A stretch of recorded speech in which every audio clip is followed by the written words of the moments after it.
My name is Edward Van Saters. I'm the CFO of actually a company called TV Management, which has a portfolio of media assets under it, privately held out of Westchester. What's great about working for, it's a privately held company, family-owned business, and what's great about that is that there is no average day, which is what has engaged me to leave a previous career in the media space in New York to go work in Westchester. So obviously there's the core competencies to get through each day. I have a staff and I have accounting that report into me, human resources, obviously interacting with the legal affairs, but the most exciting part of what I do is interacting directly with our CEO on a daily and hourly basis sometimes on the strategy and direction and execution of that. I'm the only guy in the C-suite that doesn't have the same last name as the owner and CEO and the other senior management in the team. So I have a unique perspective, and over time he has grown to really appreciate and lean on that as an external view of the world, and that's sort of served me well and engaged me in a way that I might not be engaged in another firm. Sometimes you're at someone else's Thanksgiving dinner table and the mashed potatoes are throwing, you know, that's just the way that it is. However, oftentimes, you know, my CEO leans on me as an example of real-world experience and discipline and how to apply it to his firm, because let's face it, his children, who are the other managers, are going to inherit the firm at some point. And so it's sort of a unique and fun experience. The reality is it's his company and his money. And the other thing to be cognizant of in this sort of environment is you have to be willing to say the most unpopular thing in the room if you believe it to be true and it will advance the agenda of your firm and its objectives. You have to be comfortable enough to have that conversation and be confident enough to present your facts and your position as to why you believe that to be true. I've spent my career in the media space. I actually started off as an intern when I was 19 years old working for Jim Henson Productions in their production finance group. Was able to advance somewhat rapidly through the ranks there just by happenstance and a sheer willingness to not know what I didn't know and put my hand up, and it prepared me to learn a skill, which then turned into a job, which turned into a career. I went from there to News Corp to help build the Fox News network. I was there for about 6 years, set up their offices around the world.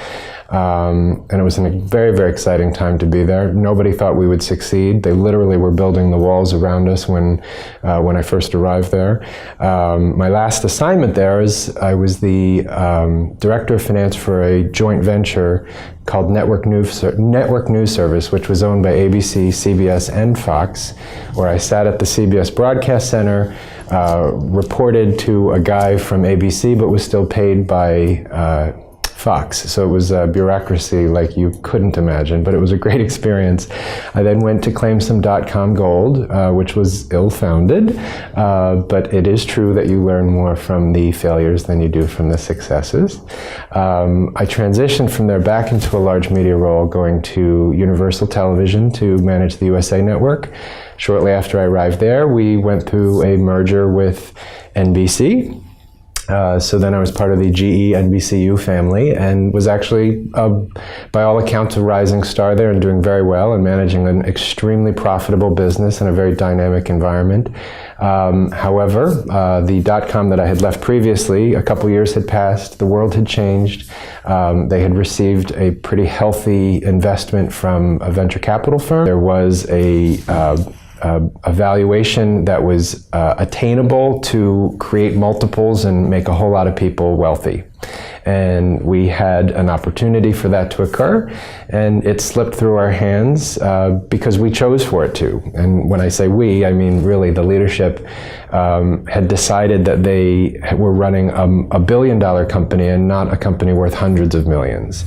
And timing is everything in that space.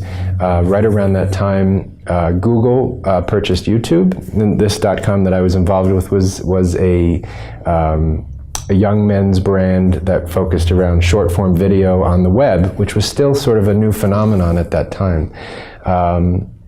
Over the course of, I don't know, 3 months after that Google deal, the world changed dramatically. We were special, and then all of a sudden we weren't, because hundreds of millions of dollars of venture capital money were thrown into the market to create 50 competitors to what we were trying to do and trying to be, and so we were still quickly burning through cash, and we then had to take the dog and the pony out to do another round, and we did, and we succeeded. We raised more money, but at some point it got away from me. From a CFO perspective, I became not valuable to the owners, because once the cash was in the bank, in some ways that was the goal, and they didn't really care about the financial discipline or business discipline that I was trying to instill at that time. And so as we were burning through cash at even a faster burn rate than we were previously, I saw the writing on the wall a year before it actually occurred, and so I walked away from that business. But it was, again, fantastic experience. I needed to get back into a more stable environment after that, and so I was consulting for a 6-month period. When that was completed, I actually had contact with my current firm a couple years earlier from some networking event, and so I let them know I was available. They very much wanted me to join their firm. I was skeptical because it's a family-owned business. They're based in Westchester. I wondered what that would do for my personal brand as a CFO to become a non-New York-based media CFO. However, I took the plunge, and I've been there for about 6 years now, and I really don't regret it. It's been a fantastic experience.